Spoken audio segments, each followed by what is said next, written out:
महिला आयोग आपल्या दारी या उपक्रमांतर्गत राज्य महिला आयोगाच्या अध्यक्ष रुपाली चाकणकर यांच्या अध्यक्षतेखाली आयोजित जनसुनावणीत महिलांच्या एकूण 95 तक्रारींवर कार्यवाही करण्यात आली।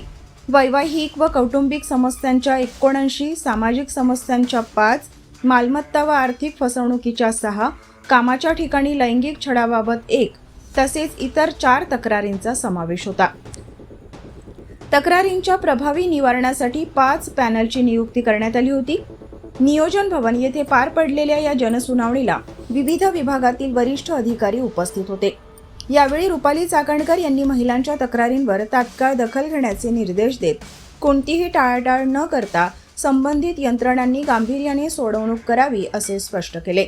महिलांना न्यायासाठी मुंबईत चक्रा माराव्या लागू नयेत या उद्देशाने आयोगच त्यांच्या दारी येत असल्याचे त्यांनी नमूद केले। कार्यक्रमादरम्यान महिला सक्षमीकरण, समुपदेशनाचे महत्त्व, हुंडाबळी कायदा व बालविवाहाबाबत सजगतेचे आवाहन करण्यात आले। भरोसा सेल व दामिनी पथकाच्या माध्यमातून पोलीस विभागाच्या कामगिरीचे कौतुक करण्यात आले। महिलांच्या अधिकारांबाबत जागरूकता वाढत असल्याचे निरीक्षण मान्यवरांनी व्यक्त केले। जनसुनावणीला महिलांचा उत्स्फूर्त प्रतिसाद लाभला। मी कालपासून भंडारा, चंद्रपूर आणि परवा गडचिरोली या जनसुनावणीच्या निमित्तानं या भागामध्ये दौऱ्यावरती आहे।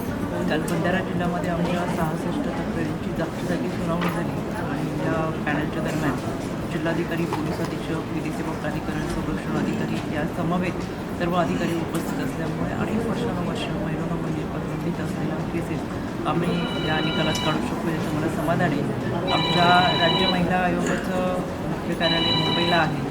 मुंबईपर्यंत ह्या सगळ्या महिला येऊ शकत नाही, पण आम्ही त्यांच्यापर्यंत पोहोचून त्यांना न्याय देण्याची भूमिका या जनसुनावणीच्या माध्यमातून होतो आणि म्हणून आयोग आपल्या दारी हा उपक्रम गेले 4 वर्षामध्ये राबवत असताना दुसऱ्यांदा महाराष्ट्राचा हा दौरा मी करते।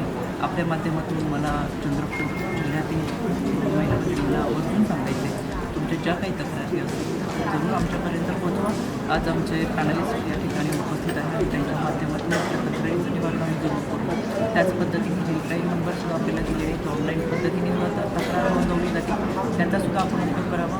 पीठ मार्शल, दामिनी पथक, भरोसा सेल, समुपदेशन केंद्र आणि वन स्टॉप सेंटर यांच्या माध्यमातून सुद्धा आपल्याला न्याय देण्याची प्रक्रिया आम्ही सुरू केलेली आहे।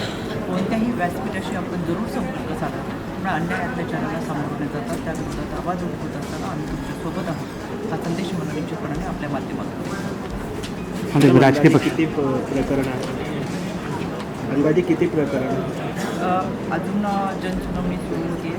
आमच्याकडून त्याच्यापेक्षा आमच्या माहिती प्रसारणाच्या माध्यमातून जिल्ह्यामध्ये हा संदेश दिला जातो, त्याच्यामुळे येणाऱ्यांची संख्या मोठ्या प्रमाणात आहे। साधारणतः किती प्रकरणं हे आपल्याला 4